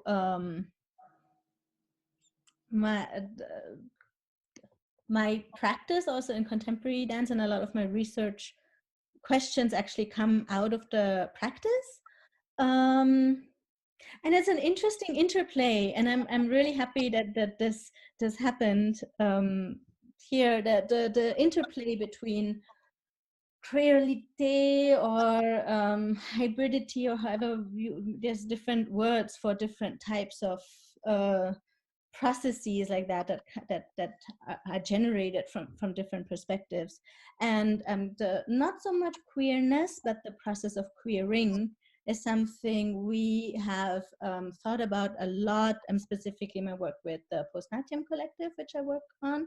And it worked in two ways. And one of them Eike already mentioned is that really critiquing these discourses, the post-colonial or decolonial discourses, using those to critique the queer or queering, but also to use the notion of queering to really look at dance practice. And the way we had looked at queering as a process was also to interrogate sort of like the conflation that is being done, and which is seen really clearly in Nyota Nyoka and in Leila Beda Khan and in Armin Ohanian, the sort of conflation between identity and dance practice.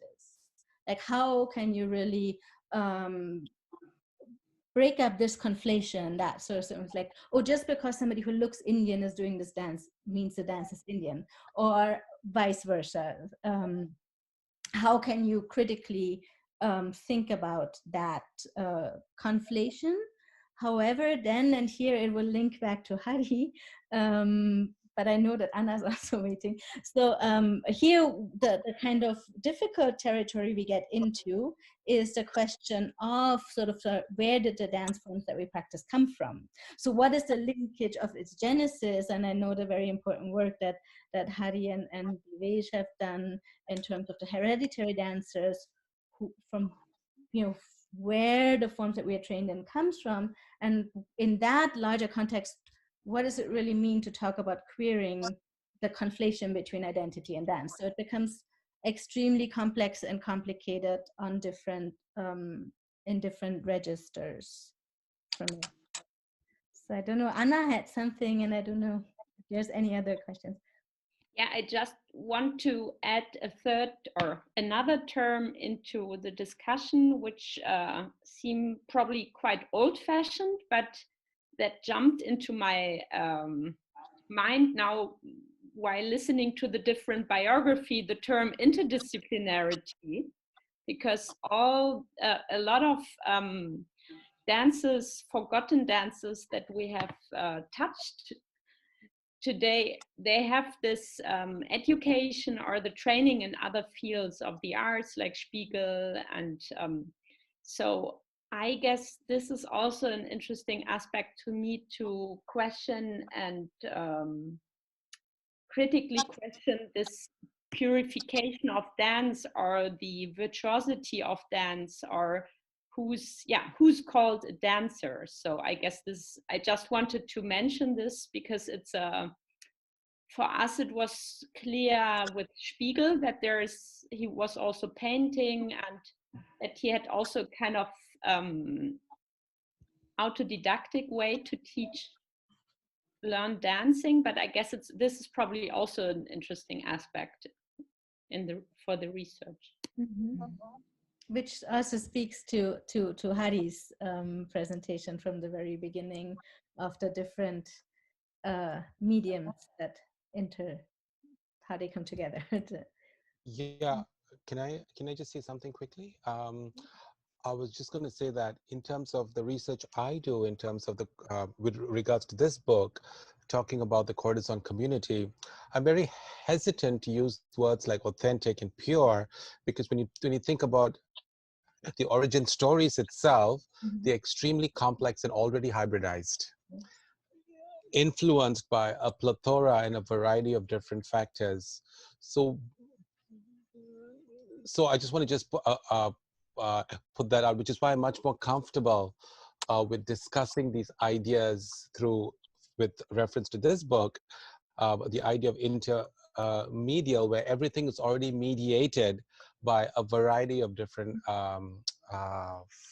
factors. But I just want to acknowledge, in terms of all your presentations, in addition to imbuing with so much beautiful critical insight. I also want to acknowledge there is also an immense amount of generosity and compassion in how you're talking about your various research subjects and not being dismissive. And once again, going back to origin stories and authentic claims, and this is this and this is that.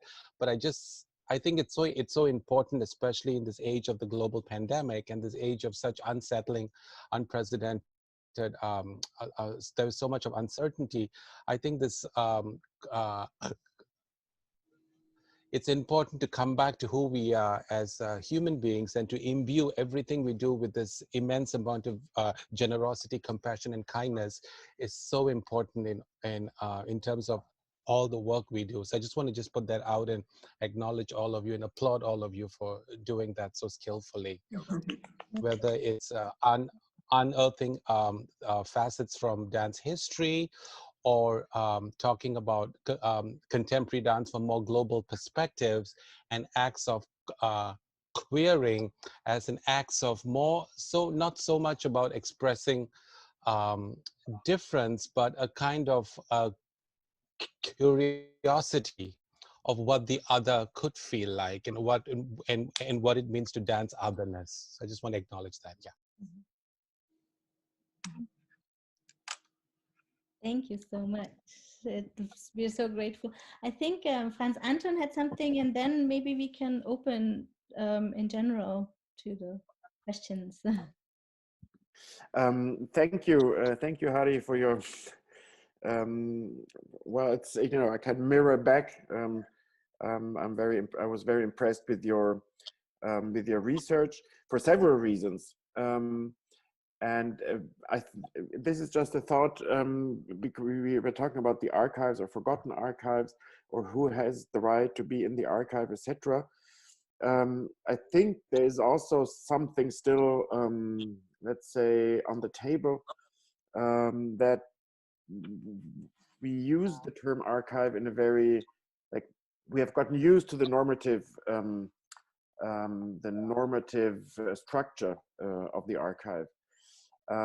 Whereas activities like queering the archive, there was like about 2 years ago, there was a large event at the House of the Cultures of the World in Berlin. It was called Queering the Archive. So that archive, to use the archive as more as a communication tool rather than a tool to unearth some kind of hidden truth, is, I think, something that we are still sometimes rather timid to do.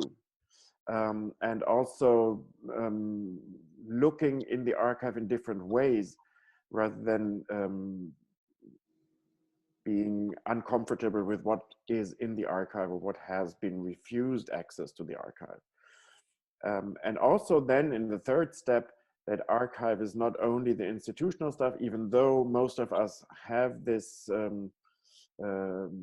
mean, we are working, like, for the Nyota and Yoka project, we are working with one of the biggest archival institutions, the National Library in France, with all the constraints. And you have, Eike, you have said that, yeah, for legal reasons, I can't show the photographs from the Cologne holdings, etc. But I was, let's say, how to enlarge, not only enlarge the canon of history, but also the canon of historiography and the archival research you have done, the searching sources outside of the classical notion of archive with the mainstream, with all of the mainstream, let's say, features it implies, that you have done in using program notes from cinema, etc. This is a perspective that for me is particularly striking, and trying to negotiate in a more constructive way the power of the archive, and to oppose it to a more, let's say, empowering use of source material, be it archival or not. So thank you for that.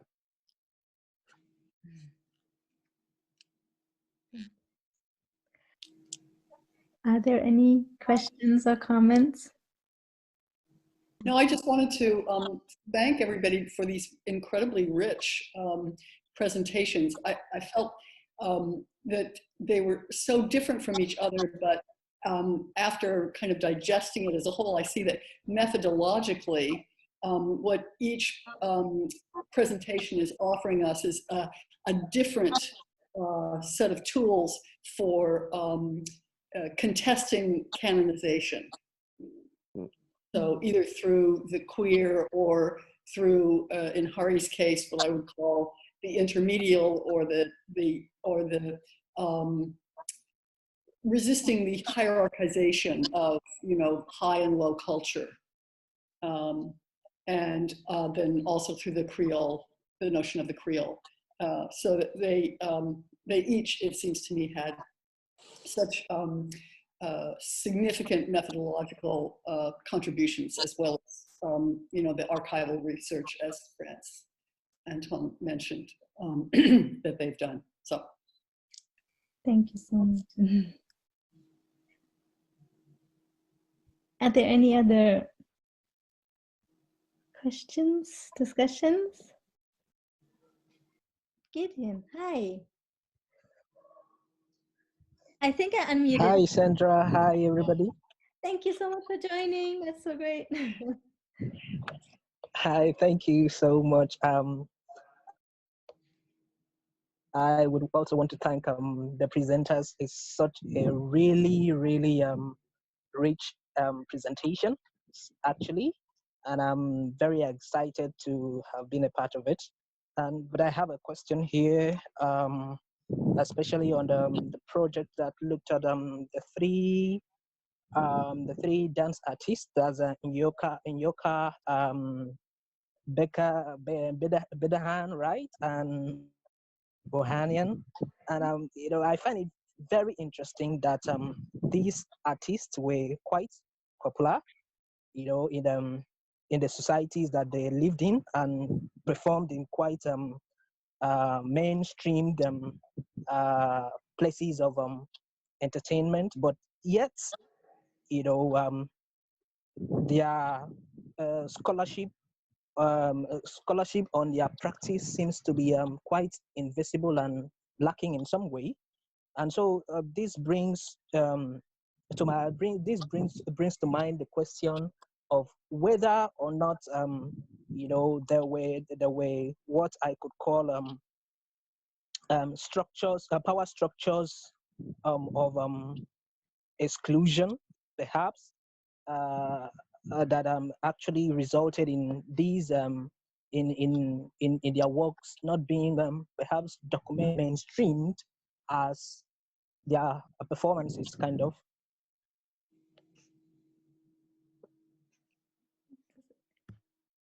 Well, yes, I am having the same question, but I believe that yes. But I think we have to look at every case separately, maybe, and then also ask the question: what is the canon, or what is the thing that we say, okay, this is not forgotten, and this is the dance history that we all know, and from which point somebody is forgotten. So as I said, both of my Lila Birakan and Armen Ohanian are, for example, not forgotten within this certain theme. But yes, so why we are looking at these questions? But I do believe, yes, that there might be racist structures behind them.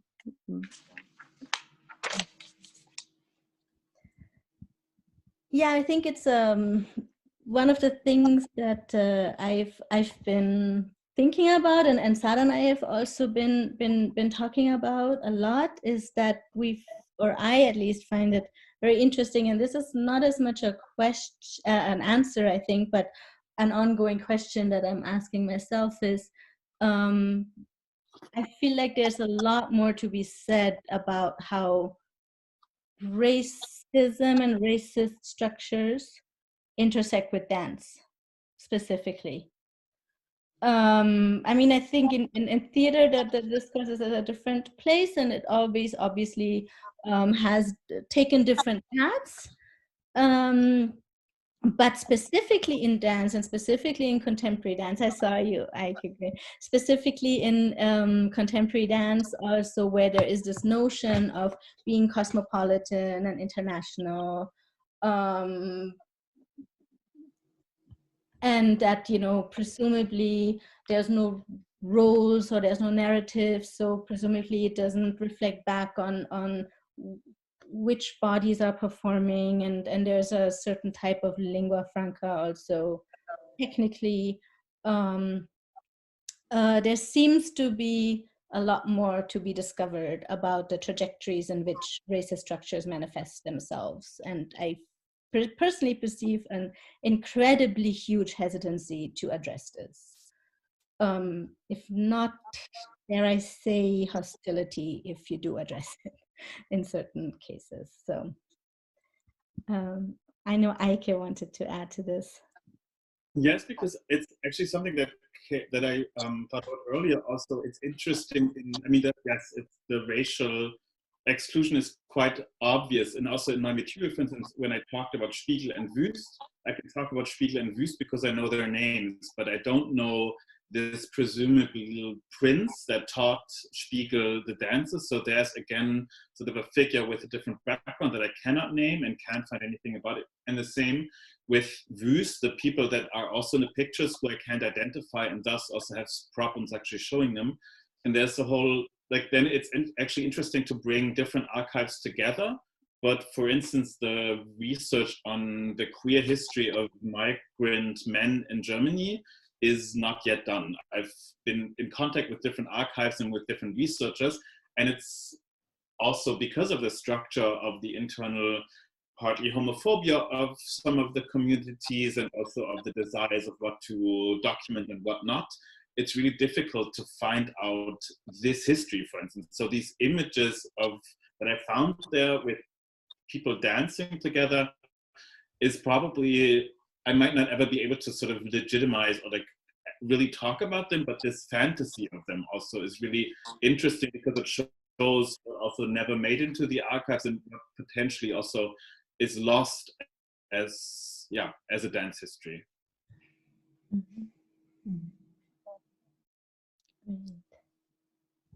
Hari. Yeah, I just also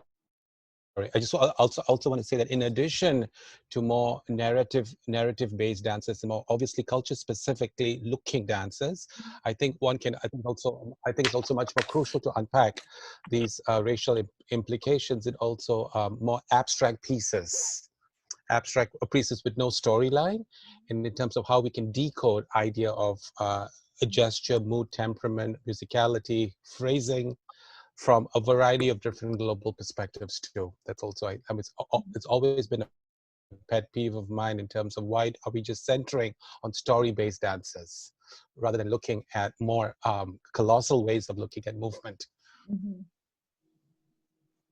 Right. So, yeah. Yeah, thank you. Yeah. I'm also, I mean, this is maybe a bit going, you know, leaving the realm of the question you just asked. I haven't, it's more an intuition right now than really something that I can solidly talk about. But the question of racism, of course, racism has informed largely the dancescape also in Germany, of course, but also in France in the 1930s. But I still keep thinking, because having worked on different aspects of French history in the interwar period, I keep thinking that the nature of racism has been different in the times when French was still a colonial power, and opposing to the times when the colonial power was, let's say, declining. And this is something we have called this in our research scheme, kind of vaguely called it pre and post World War II contexts. we all know that after World War II, in the West at least, it was a revival of classical ballet, and many forms of modern dance have been dismissed. And I think that also forms of, let's say, an interest or curiosity in so-called exotic dance had been much larger and much more vivid than after the war. For whatever the reasons this may be, but I think that this might be some kind of macro perspective to work on, you know, if we have time.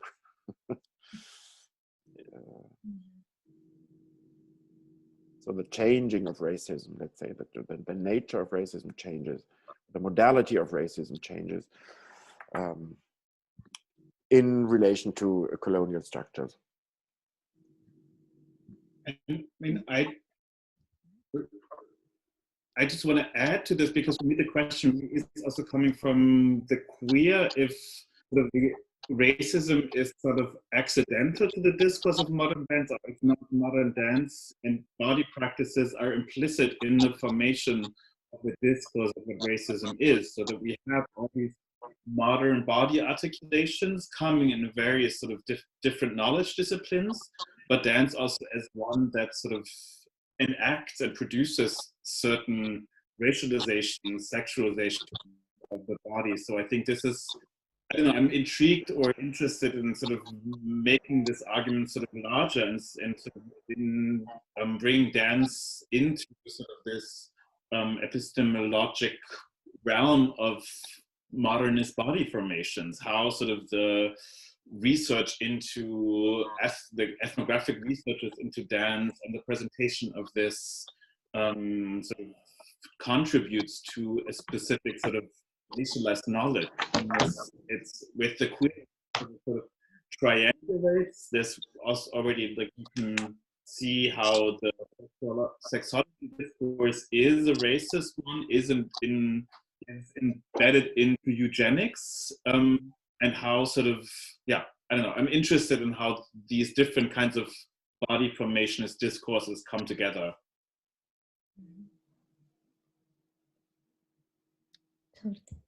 Thank you.